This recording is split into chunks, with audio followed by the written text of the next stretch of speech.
The Pitt Season 2, Episode 3 just exposed Dr. Robby's most dangerous lie.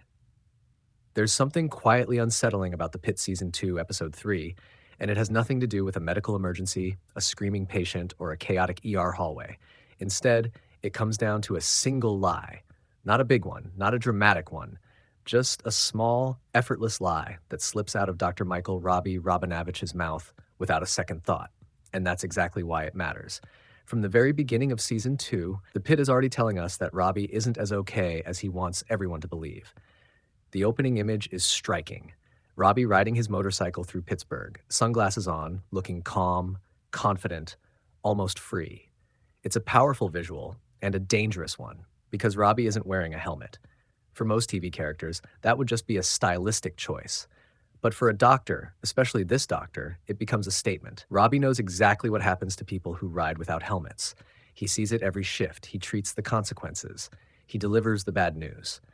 So when he chooses not to wear one, it isn't ignorance, it's defiance. At first, you might assume the show will leave it there, a visual metaphor for Robby's mental state. After all, the Pitt operates in real time. Each episode represents 1 hour of a 15-hour shift. Logically, Robby shouldn't be back on that bike again until the season finale. But Episode 3 refuses to let that moment fade into symbolism.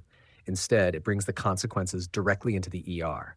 A motorcycle crash victim is rushed in, unconscious, critically injured, with part of his brain exposed. The damage is graphic, sobering, and unmistakable. This is what happens when riders don't wear helmets. The show doesn't need to say it out loud. We already know, and Robby knows too. That's when someone comments on helmets, and Robby responds without hesitation.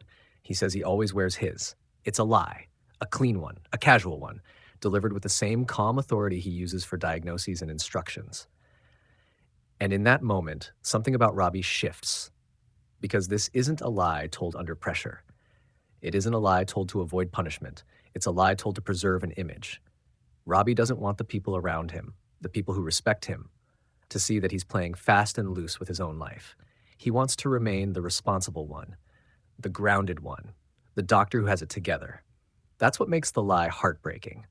Robby has spent his entire career saving people from reckless decisions. Yet here he is, making one himself and pretending he isn't.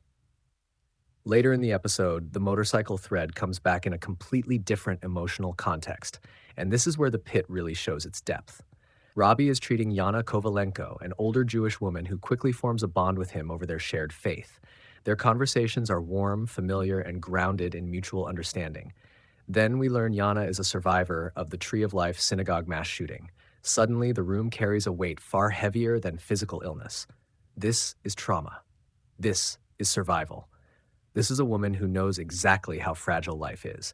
When Nurse Perla casually mentions that Robby is about to take a 3-month sabbatical traveling by motorcycle, Yana laughs, and then she calls him stupid. It's meant to be playful, almost affectionate. But the words land differently now. A middle-aged man riding a motorcycle like that, risking his life for the thrill of it?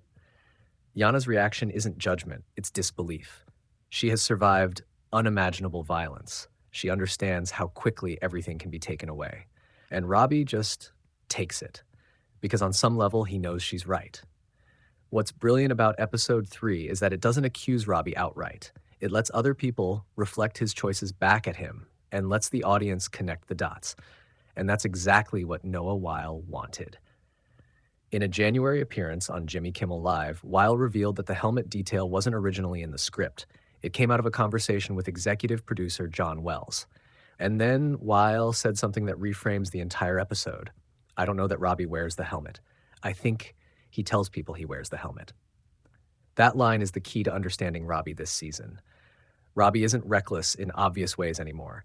He isn't spiraling publicly like he did in Season 1. He looks calmer, more controlled, almost healed. But this lie tells us that the recklessness has gone underground. Wyle even compared the choice to Gene Wilder's iconic decision in Willy Wonka and the Chocolate Factory, where Wilder insisted that the audience never be quite sure if Wonka was telling the truth. That uncertainty is intentional. Robby is a man on a mental health journey who is still resisting help, still controlling the narrative instead of confronting reality. The helmet lie becomes a subtle signal to the audience that Robby is still gambling with his life, just more quietly now. And we've seen where this kind of behavior leads before. Dr. Frank Langdon managed to hide his addiction for a long time, until he couldn't anymore, until the cracks finally became visible. So the question episode 3 plants in our minds is unsettling. If Robby can lie this easily about something that could literally kill him, what else is he hiding? And how long before that lie catches up to him? The most terrifying implication isn't that Robby might crash his motorcycle. It's that the Pitt might be setting us up to see him return to the ER, not as the most respected doctor in the room, but as a patient, stripped of authority, stripped of control, forced to confront the same vulnerability he's spent his life treating in others. The Pitt doesn't announce its themes with big speeches or dramatic music. It trusts its audience to notice the details. The missing helmet, the offhand lie, the uncomfortable laughter. Episode 3 isn't about motorcycles. It's about denial.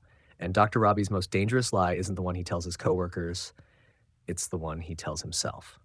And that's what makes this storyline in the Pitt so unsettling. Not because Robby is spiraling in obvious ways, but because he isn't. On the surface, he looks better, calmer, more in control than he was in season 1. But episode 3 reminds us that healing isn't about appearances, it's about honesty.